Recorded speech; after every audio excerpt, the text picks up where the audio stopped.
네, 많이 아픈 줄 알았는데 건강한 걸로 확인이 됐네요. 네, 악력이 얼마나 센지. 팔 빠질 것 같아요. 네. 팔 빠질 것 같아요 하면서 정말 했다는 건데 저는 65세면 노인입니까? 지금 세상에? 청춘이죠. 네, 아버님 연세 어떻게 되세요? 63세요. 네, 요즘 어떻게 활동하십니까? 활발하게 비트코인 하고 계십니다. 어차피 아버지 이 방송 안 보시니까. 요즘 시대 65세를 노인이라고 칭합니까? 네. 사실 노인 정도 되려면 할머니 할아버지 돼야 되는 거거든요. 그쵸. 그러면 손자 손녀가 있어야 할머니 할아버지가 돼요. 네. 근데 대부분 지금 몇 살에 결혼하죠? 보통 뭐 35, 네. 뭐 남자들은 40. 30세, 네. 40세에 결혼해요. 네. 그럼 65세면 아빠지. 청바지죠. 청바지 입고 다니죠. 전환길이 부르는 게 맞는 거예요. 아버지. 손자 손녀 없잖아. 전환길 아들만 있잖아. 청년입니다. 청년. 이 정도는 작년으로 쳐줘야죠. 이거는 윤석열이 항의해야 되는 겁니다. 내가 어떻게 노인이야? 이렇게 해야지.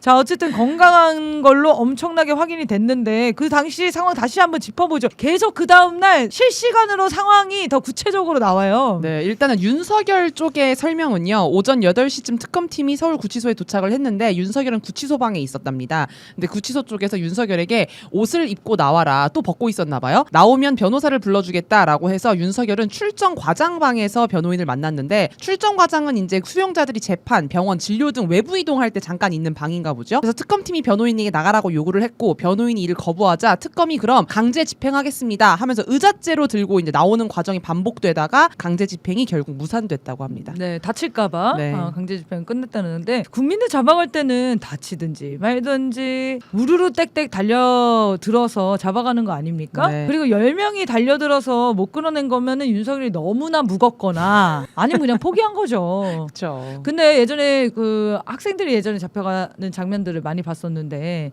이 사진 나오네요. 이렇게 학생들 잡아가는 거 보십시오. 저희 4명이 여자 1명 저렇게 들고 가는 거 보세요. 그리고 다 기술들이 있기 때문에 10명이 달라붙으면 누구나 들 수 있습니다. 100kg가 당연하죠. 나가도 200kg가 나가도 다 들어요. 네. 그리고 제가 아는 어떤 친구는 좀 몸무게가 나가는 친구였어요. 네. 여경이 10명이 달라붙었는데 쉽지 않았던 친구가 있었지만 그 친구도 연예인이 됐어. 그 순간 약간 자존심 상하잖아. 뭐? 나한테 더 그치? 달라붙을 때. 아니지 이거지. 꿈쩍도 안 할 때.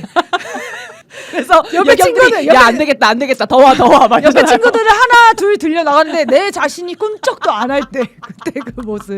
근데 안 잡혀가나요? 그럼 못 잡아가요? 아니라니까요. 그쵸. 어떻게든 잡아갈 수 있습니다. 이건 의지의 문제예요. 맞아요. 김건희 특검이 의지가 있냐 없냐를 확인했어야 되는 겁니다. 네, 변명의 여지가 없습니다. 포기하면 안 됐죠. 무조건 집행해야 되는 거 아닙니까? 자, 그런데 윤석열 변호인들 뭐라고 해요? 진짜 완전히 황당한 소리들을 막 짓거리는데 영상 한번 먼저 보시죠. 네. 건국 이후에 이런 일이 단 한 번도 없었습니다. 어떻게 구속된 피의자를 체포영장을 발부받아서 팔다리를 잡고 다리를 들어서 끌어내려고 하는 이 시도 자체가 우리나라 역사상 처음입니다. 이게 무법천지에 우리나라의 그 적법한 법치국가에서 이런 일이 일어날 수 있다는 게 너무나 좀 어이없고 그 과정을 지켜봤기 때문에 도저히 묵과하고 간과할 수 없는 상황이라고 볼 수 있겠습니다. 차마 이게 우리나라 법치국가에서 일어날 수 있는 일인가라는 거를 그 현장을 목도하고 나서 도저히 참을 수가 없었고 도저히 그 정신적 충격이 올 정도로 심각했습니다. 대통령이 오죽하면 팔이 아프다고 좀 놔달라고 사정을 할 정도였겠습니까? 이런 상황이 있는 게 정상은 아니지 않습니까? 자, 일단 대통령 아니고요. 네. 끝났고요. 네. 대통령 자격 윤석열 씨라고 해야지.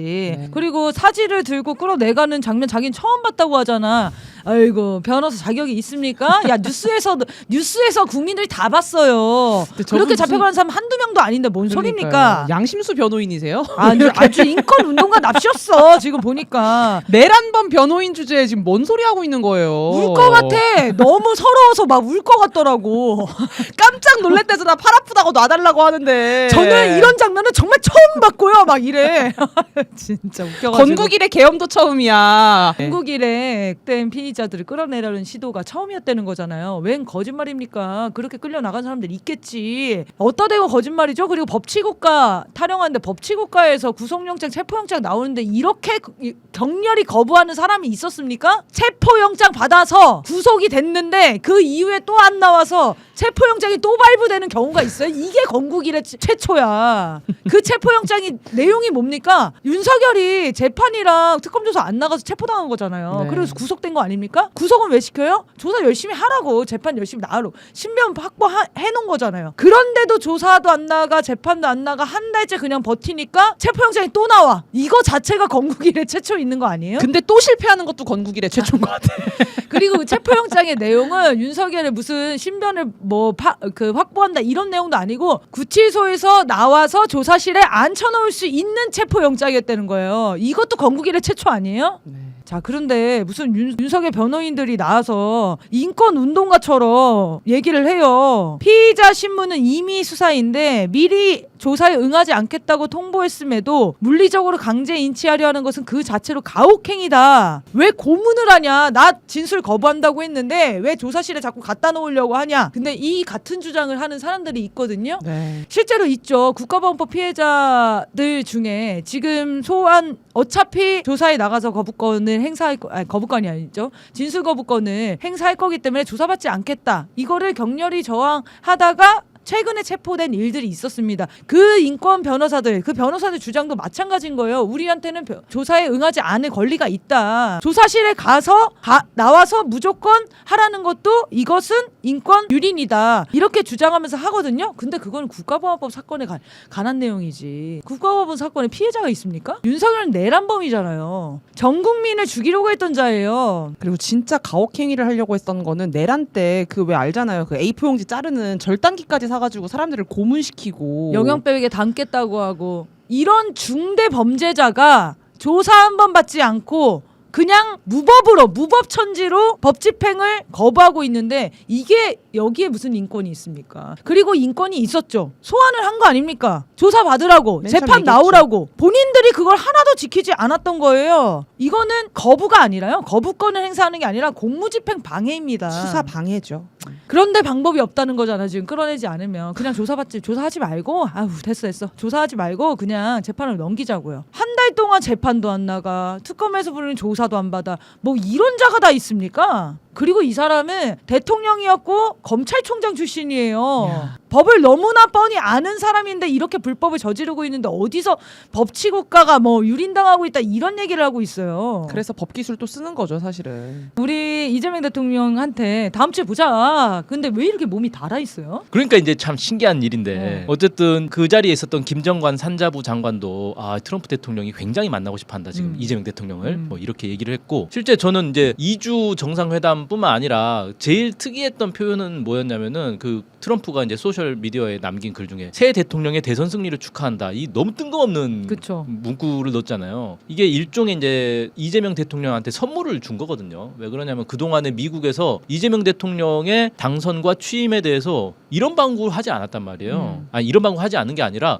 되게 떨떠름한 그 반응을 계속 보여왔죠. 공식 반응은 없었죠. 공식 반응 없고. 아니 공식 반응 있긴 있었습니다. 아, 백악관에서? 네, 대변인 네. 얘기를 하긴 했는데 뭐 무슨 뜬금없는 뭐 중국의 민주주의 개입을 그쵸. 막 반대한다 뭐 이딴 소리 네, 하고. 중국의 선거 개입, 선거 영향을 반대한다. 너무나 뜬금없는 얘기를 쓰거든요. 그러니까 이게 어떻게 보면은 한국의 극우 세력들이 이거 봐라, 미국은 지금 이재명을 인정하지 않고 있다라고 할 수 있는 빌미를 계속 만들어준 거였단 말이죠. 근데 그거를 일거에 이제 딱 제거하고 새 대통령이 대선을 축하한다라고 하면서 이재명 대통령을 인정하는 발언을 한 거고, 그것 때문에 이제 극우 세력들도 이재명 대통령 공격하는 데서 미국을 이제 핑계로 공격할 수 있는 이제 무기가 없어져 버린. 왜냐면 현수막 그 맨날 달아놓지 않습니까? 미국은 알고 있다 뭐 이런 거 이 달고. 가짜 대통령인 걸 미국은 알고 있다 이런 거 현수막 달아놓거든요. 그럼 미국은 진짜 대통령인 걸 알았으니까 이제 그 현수막은 사라지겠네요. 그렇죠. 네.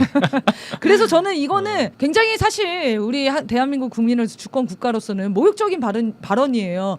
대선 끝나자마자 축하를 했어야지. 그렇죠. 원래는 보통 대선 끝나면 그 다음 날이나 뭐 해서 전화 보통은 통화를 그렇죠. 하거든요. 네. 그래서 전화 통화해서 뭐 축하한다, 뭐 언제 빨리 우리 정상회담 한번 해봅시다, 뭐 이런 덕담을 주고받는 게 일반적인데. 관례죠, 관례. 네. 예. 근데 지금까지 전화를 안 했다는 거예요, 트럼프가. 그걸 가지고 극우 세력이 계속 공격한 거 아닙니까? 네. 통화 못했다, 통화 그렇죠. 못했다 이러면서. 그걸 이제 이제야 한 거예요. 그러니까 이재명 대통령에게 선물을 준 건데 그걸 왜 줬느냐? 그러니까 언론을 보면은 이제 뜯어 먹을 만큼 뜯어 먹었기 때문에 그 반대급부로 이제 선물 선물을 준 거다. 이런 조공이 식으로. 마음에 들었다. 아, 그렇죠. 그러니까 그만큼 이제 협상이 미국에게 유리했다라고 이제 보는 건데, 근데 이런 논리라면은 사실 일본한테 더 큰 선물을 줬어야 되는 거거든요. 아, 왜냐하면 네. 일본한테는 더 많이 뜯어 먹었잖아요. 일본이 찾아가 줬어야 되네요. 네. 그러면. 그리고 뭐 EU나 이런 데도 다 뜯어 먹었는데 네. 뜯어 먹은 데마다 이런 식의 선물을 줬나 보면 전혀 아니거든요. 원래 트럼프라는 사람이 그런 사람이 아니에요. 그러니까 하나를 양보를 받아내면 10개를 더 양보 받아내려고 하는 거지, 하나 양보 받았다고 양보해줘서 고마워 이런 인사하는 사람이 아니거든요. 네. 그래서 이거는 다른 무슨, 이유가 있다. 네, 그렇죠. 관세 협정과 관련한 어떤 얘기라기보다는 다른 이유가 있는 거고, 빨리 이재명 대통령을 만나야 한다라는 어떤 목적이 있는데 그게 뭘까? 저는 두 가지라고 생각하거든요. 이유가 첫 번째가 우리 국민들의 힘이다. 국민 주권의 힘이다. 왜냐하면은 처음에 대선 때까지만 해도 미국은 이재명 대통령 당선을 반대했단 말이에요. 그렇죠. 왜냐하면 윤석열 국힘당 여기가 진짜 반중 반북 그다음에 친미 친일을 하기 때문에 여기가 계속 집권을 해야 되는데, 이재명 민주당은 입으로는 한미동맹 얘기하지만 실은 반미 반일 그다음에 친북 친중 아니냐라는 의혹을 계속 제기했단 말이에요. 그래서 집권을 방해를 했는데 그게 실패했죠. 실패한 다음에는 뭘 했냐면은 그 브라질 방식을 썼어요. 브라질 방식이 뭐냐면 지금 이제 한참 브라질에 압박을 놓고 있는 게 전 대통령 보우소나루 전 대통령이 내란 혐의로 지금 체포가 된 상태거든요. 구속이 된 상태인데 재판에 압력을 놓고 있어요. 왜 그 사람을 재판을 하냐? 그 사람 빨리 석방시켜라. 이런 식으로 압박을 넣으면서 뭐 관세를 50% 올리겠다 막 이렇게 하고 있는데, 그런 식으로 한국에도 똑같이 윤석열 석방해라. 윤석열이 무슨 죄냐? 이런 식으로 지금 계속 압박을 놓고 있는 거잖아요. 실제로 발언한 사람도 있었죠. 예, 그 중에 이제 제일 영향력이 있다라고 볼 수 있는 게 프레드 플라이츠라고, 국내에서는 뭐 잘 안 알려졌지만 사실 트럼프랑 상당히 가까운 사람입니다.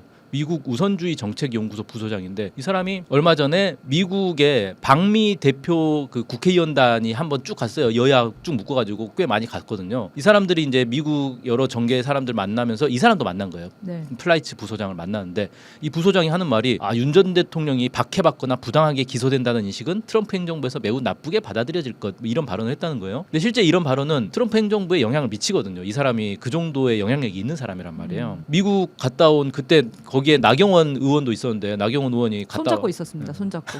손은 왜 잡는지 모르겠어요. 모르겠어요. 손을 꼭 잡고 네. 얘기 듣고 있더라고요. 근데 갔다 와가지고 나경원이 뭐라고 했냐면, 전직 대통령에 대한 수사 과정의 공정성을 인권적 측면에서 언급한 것은 여당과 정부에 대한 예사롭지 않은 메시지로 보였다라고 하면서, 야, 미국이 지금 우리 윤석열을 지금 도와주고 있어라고 지금 되게 좋아했거든요. 근데 이런 움직임들에 대해서 우리 국민들이 하나하나 다 깨부셨단 말이에요. 그 모스탄 왔을 때도 계속 시위해가지고 모스탄 사실상 쫓아낸 거잖아요. 네. 플라이츠 왔을 때도 계속 그 우리 국민들이 그러니까 반미라기보다는 미국의 내정 간섭을 반대하는 그런 목소리들 계속 내고 투쟁을 계속 해왔다는 거죠. 네. 그러다 보니까 이제 여당에서도 박상혁 민주당 수석 대변인이 플라이츠를 향해서 뭐라고 했냐면, 윤석열은 내란죄에 맞게 사형 또는 무기징역으로 평생 감옥에서 살게 될 건데? 라고 반박을 했어요. 이게 일반적으로 민주당이 미국을 향해서 이런 식의 강경한 목소리 안 내거든요. 네, 근데 이런 목소리 냈다는 건 민심 보니까 이 정도는 얘기해줘도 되겠다 라고 생각한 거예요.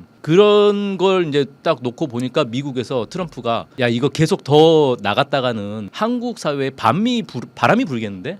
라고 좀 우려한 게 아닌가. 그래서 일단은 이재명을 인정해 줘야 되겠다. 안 그러면 일이 커질 수 있겠다. 이렇게 좀 판단한 걸로 보입니다.